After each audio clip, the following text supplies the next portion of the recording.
The superhero. We're all familiar with the concept. In fact, it's burned into pretty much everyone's head anymore. With all the superhero films out there, the comic books, the video games, the television shows. I mean, every little kid has a favorite superhero, be it Captain America, Spider Man, Superman, Batman, Iron Man, Thor, what have you. Heck, I grew up reading comic books, and I don't even have a favorite superhero because I couldn't pick which one would be my favorite and just go back and forth on them. Then you have the superhero film, which started with, really started back in the early days of cinema, but the first major one was Superman the movie. These mythical figures that come into our lives, these people that are greater than we could ever be, they show the greatest possibilities of humanity. That they can save us from ourselves. Heroes mean a lot to a lot of people. They mean a lot of different things. It's always up to your own kind of interpretation what a hero is and what even a superhero is. And the comic book movie, especially in recent years, has become just a brand of its own, a genre that dominates the box office, that dominates cinemas, much in the same way westerns did. You have the Marvel films, you have the DC films, you have the Fox films like Deadpool and the X-Men. There's so many cinematic universes right now and superhero franchise. You're getting more than you could ever want. There's a whole universe in itself on Netflix of Marvel characters. But with all of this, it's like they're all building towards something. It feels like where we're getting at with films like Logan, that superhero films in general are really building towards something, a more stripped down, raw feel, to really get at the heart, the humanity of who these guys are, to make films that are movies first, comic book films second. Now, this is my series Underrated Classics, where I talk about films that I don't think got enough respect, be it financially, critically, or just how they're held up, how people look at them in the mainstream, and so on. This film I'm going to talk about today is M. Night Shyamalan's Unbreakable. It's his follow-up to The Sixth Sense. Now, to bring this up, this film actually did make money at the time. It had a $75 million budget. It had a lot of hype because of The Sixth Sense. It had a great opening weekend, and it made $250 million worldwide. So it wasn't a bomb by any means, and people did go see this movie. Now, it didn't do nearly as well as The Sixth Sense. That film made like $670 million worldwide, and was just lightning in a bottle and got a bunch of Oscar nominations. And Unbreakable at the time just got okay, good reviews. Like I think it has 68% on Rotten Tomatoes, and on IMDb it's got like a 7.2. So, Unbreakable wasn't a hated movie. Generally, people seem to think it's okay, seem to give it a 7 out of 10, 3 stars, that kind of thing. Jump ahead years later, it's got a big cult following. With the film Split, M. Night Shyamalan made that film Split his most successful film in a long time. He brings back that universe in that movie. But here we are. Why did I mention Unbreakable? Is it underrated? Well, here's why I think this film's underrated. I think Unbreakable is not only M. Night Shyamalan's best film, it's the best superhero film ever made. And I think it's the film that all of the other films that we're seeing now are trying to get towards.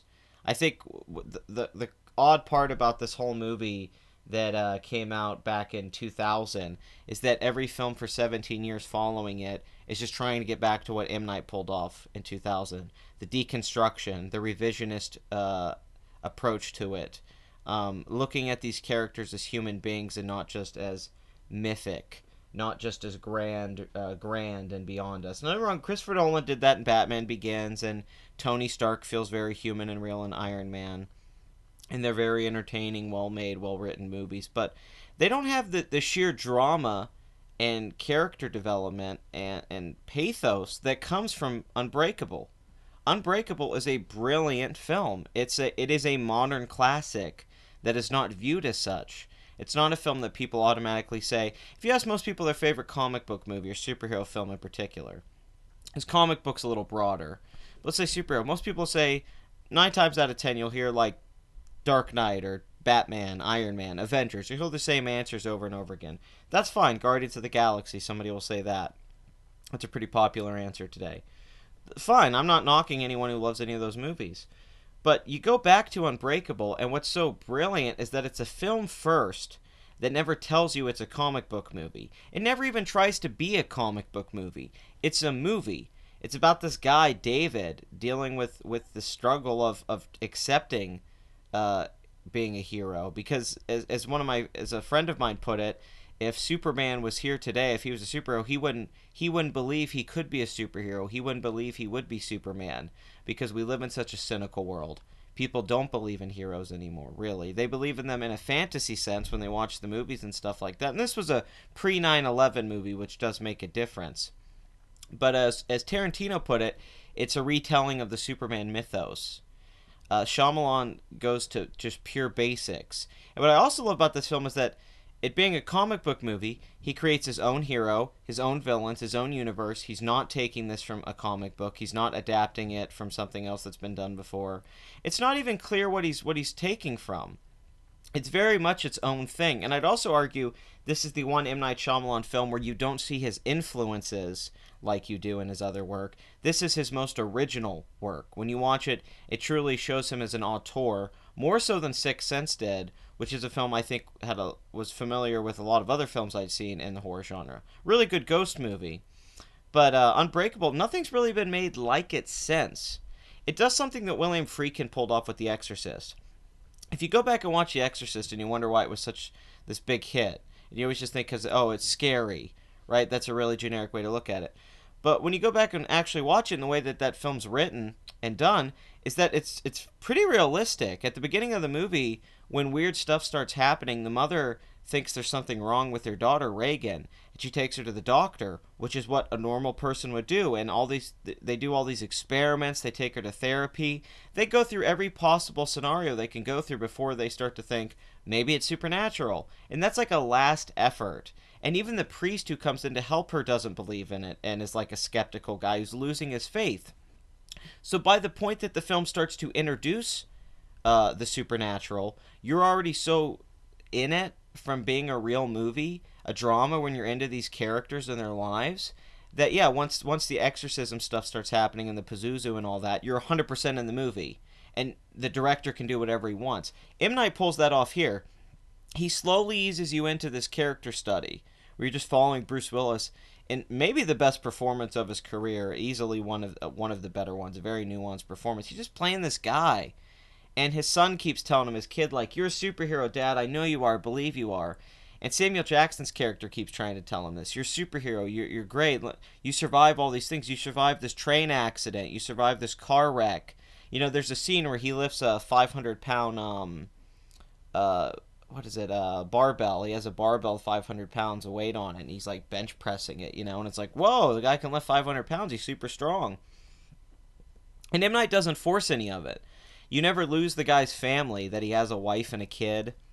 You never lose his past, this conflict he's having with being this special person, because we all want to be special. We all feel a need to be more than what we are in this universe. We all want to be great in a lot of ways. We all want to achieve some kind of success for our own sake. Whatever we find successful, be it if you have a family or money or just being creating things that you want to create. Everyone has their own version of it.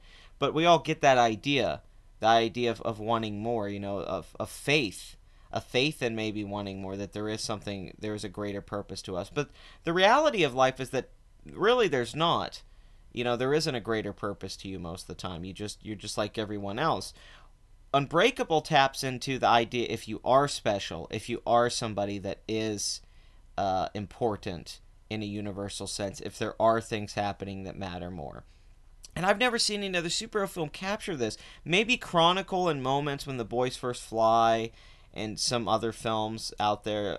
Superman the movie has moments early on before it becomes, you know, like a big blockbuster and goofy with Gene Hackman. The first stuff with Smallville with Clark's really good.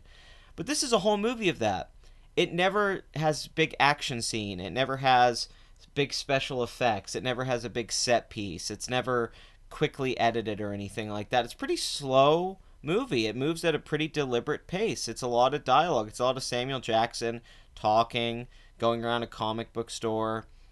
It's a lot of Bruce Willis sitting around with his family, doubting this stuff, going to work, just being a normal dude. And that's what makes the film so extraordinary.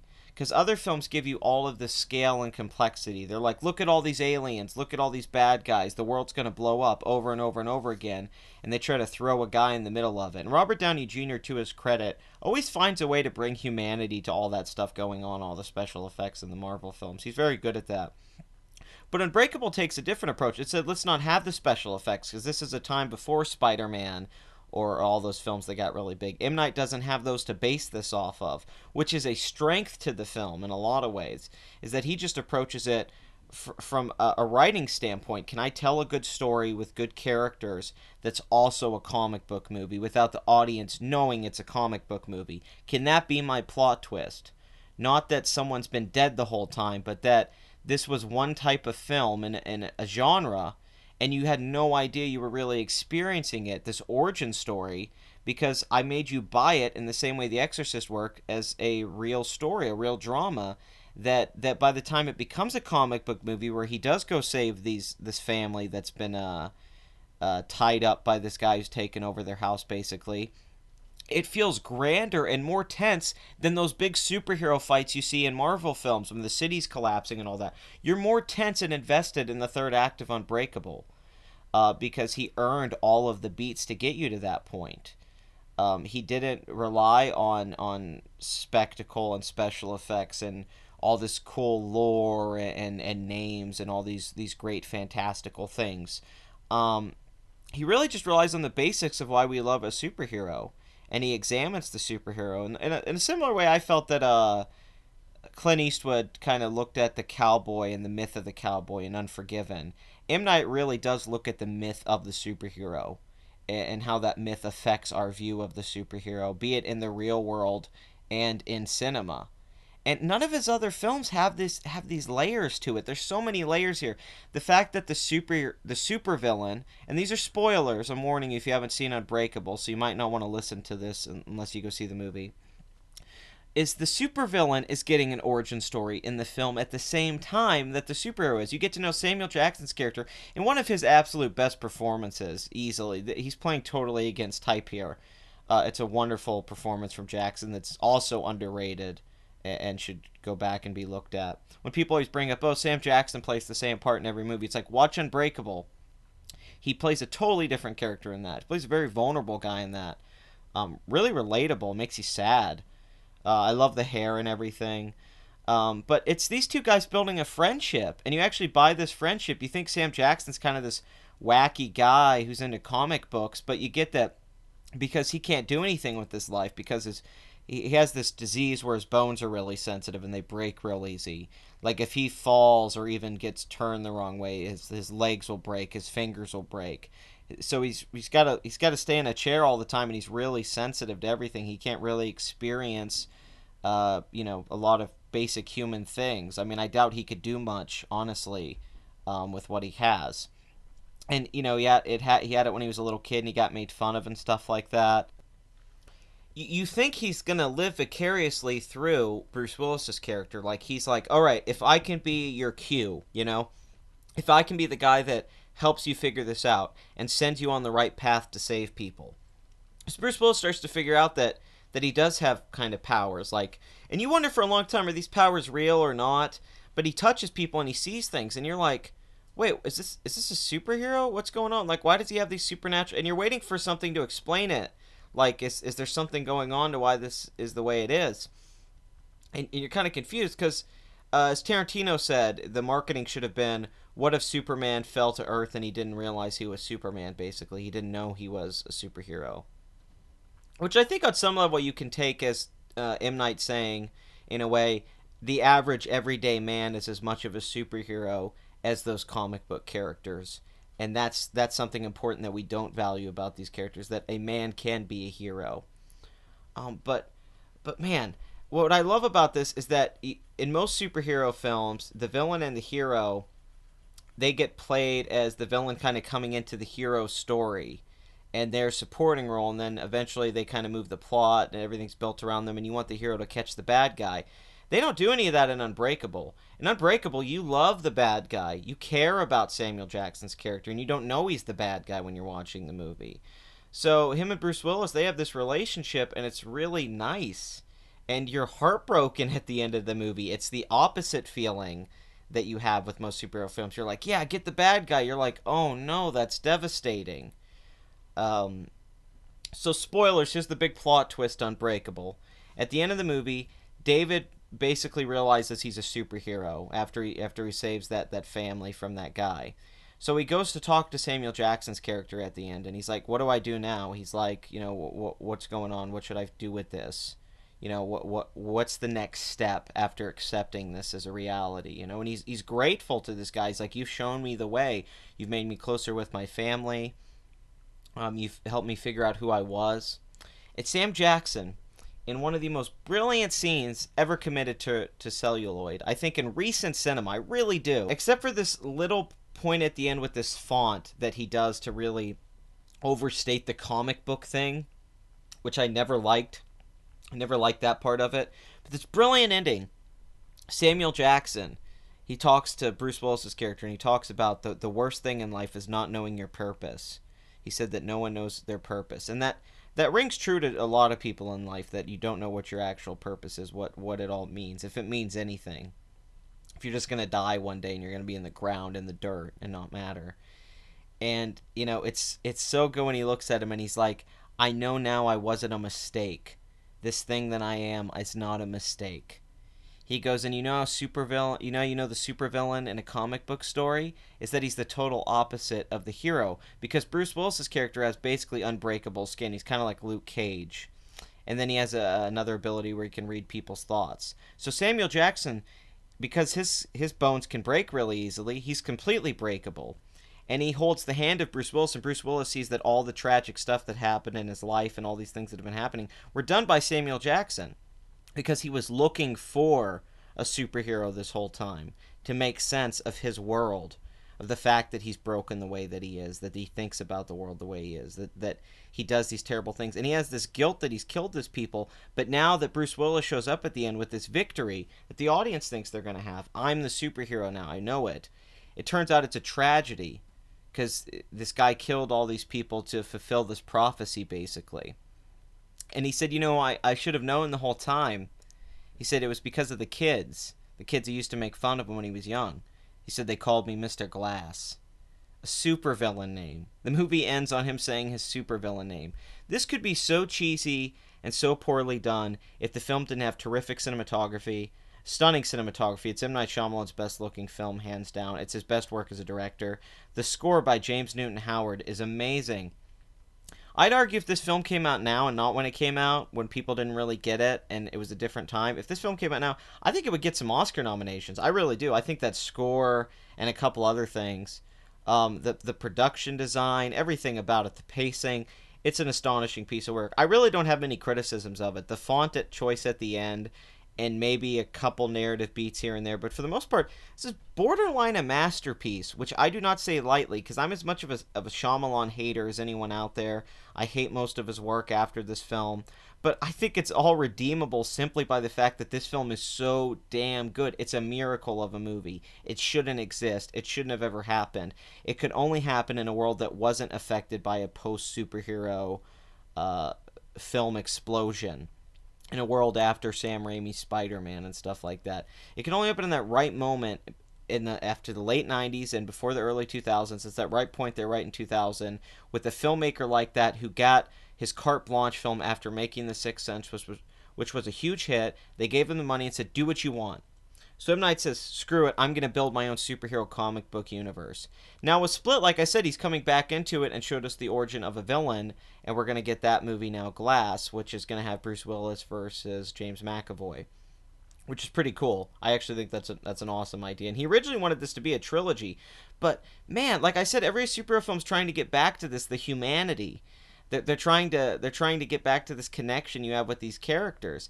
If this film came out now, I think it would be so loved in the same way Logan was, where it got raved on for doing a lot of the same things that M. Night did 17 years ago. This film holds up so well. That's why it's an underrated classic. Nobody gives this the respect it deserves. It should be that film where you ask a lot of people, what's your favorite superhero film? People say, oh, Unbreakable. It should be like one of the top ones people name, but it's usually not. You'll see it show up on a list here and there, like Time puts it at number 4.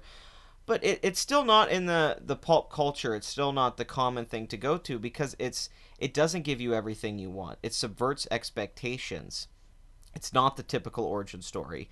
It's not the typical comic book movie. It doesn't even have the aesthetics of your typical comic book movie. And for that, I think it feels greater and grander. Less is always more. I don't care how many special effects you have. I don't care how cool it is to watch Captain America throw around the shield like a frisbee, like an ultimate frisbee, playing around with other people, and Thor's hammer and all that Mjolnir. I don't care how cool all of that looks. It looks awesome. It's not as interesting and compelling as single moments in Unbreakable. Unbreakable transcends the genre. It transcends the tropes because it doesn't stick to the confines of any of them. It tries to be something different. It tries to be its own thing. And M Night deserves nothing but praise for this. It's a brilliantly thought out film in its concept. The execution is near flawless. It features two terrific performances in Bruce Willis and Sam Jackson. The plot twist is not only the most clever of M. Night's career because it doesn't come off like a gimmick, it it's really the foundation of the whole movie, but it's also a great plot twist in the sense that it really makes you see the film differently, and not in the way The Sixth Sense does, where you're like, oh, now I'm going to rewatch it and look for all the little clues. It's not about looking for the clues with Unbreakable. It really changes your view on these people and their lives and what life is in a lot of ways. And then you think about the ramifications afterwards more. You start to think, I think about this movie all the time. I think about, man, where's Bruce Willis's character now? Oh my God, Mr. Glass, like you think about it, like this film stays with you, it lingers with you in a way that a lot of other comic book movies don't, outside of the rare great ones, because I'm not gonna say like it's some beautiful piece of art, but it's such a great movie. It's such a great film. It works as a movie. Like it didn't need to be a comic book. It didn't need to be a TV show. It didn't need to be something else or a typical blockbuster. It's just a film. It's an original screenplay by a director who did have vision and did have a terrific creative mind at one point. And it's just the most streamlined, best thing he ever did. I love every single thing about this movie for the most part. It's so well done. It's so well shot. It's just a beautiful movie. It's forgotten about gem, especially for God that the last 20, 30 years of film, this is easily one of the best Hollywood films to come out over the last 20 years, by far actually. And I think it leaves most other comic book films in the dust. I'm in fault of repeating myself here, but it's human, it's raw, it's real, it's a movie first. Instead of being a superhero film, it it it convinces you not only why superheroes are important, but also why they're not important.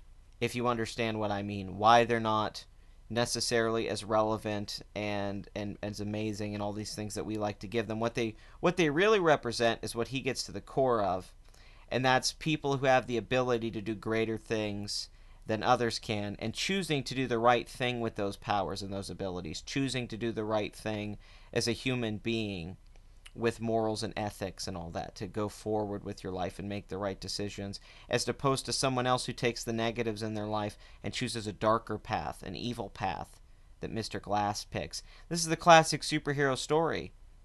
It's a classic Lex Luthor Superman or the Joker and Batman. And so many films really try to dive into that and dig deep, but because M. Night writes his own characters, he doesn't have to adapt them. Like, hey, I don't have to write Batman like Batman and tick off a bunch of comic book fans because of the voice. I don't have to do my new version of the Joker. He can do his characters his way. He knows these characters. He knows who they are first as people. And the superhero element, it may feel secondary, but it's not. It's really not. Because it's just, I've never seen a film pull a trick off like this, that when it's over you go back and you go, crap, I didn't realize I was watching a film in a genre this whole time. Because you convinced me it wasn't. And that's so neat, and that was so well done, and few films have pulled off that trick nearly as well as Unbreakable. And it's M. Night's one true real standout work. I think it's a signature work. I hope the follow-up Glass is really good. I do think there's more we can do with this universe, and I want to see more of David. And I want to see Samuel Jackson come back, obviously. But underrated classic doesn't give this film justice. I think it's really a great piece of work that people don't appreciate enough for, not only for how good it is, but what it achieved and how groundbreaking it kind of was, and how it still to this day in my mind sets the standard It's really like for me the benchmark of what the superhero film can be as a film. If you separate it from the comic book panels and trying to recreate comic books, because Unbreakable ends up feeling not only as a commentary on superheroes but on films and stories that we tell, and it's very meta. It's very clever, but the greatest thing about it is that it's moving. It's very moving and emotional, and fulfilling as a character piece, and that's why all these years later I go back to it, is because I do care about these people, and I don't ever even think about it as a superhero film. I always think about how much I loved it as a movie. And I can't say that about a lot of superhero films because I think about all the stuff I love about them within the genre they're in and how much they give me what I want, and pulp culture references and jokes and action.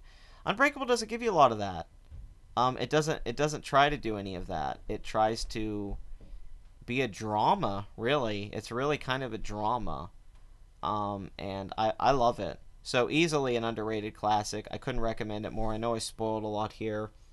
But if you've seen the film and you like hearing what I have to say, leave your opinion in the comment section. I want to know what you took away from Unbreakable and if the film stood the test of time for you like it has for me. And it certainly has for me. So thank you for watching. Like and subscribe, and I'll see you guys next time.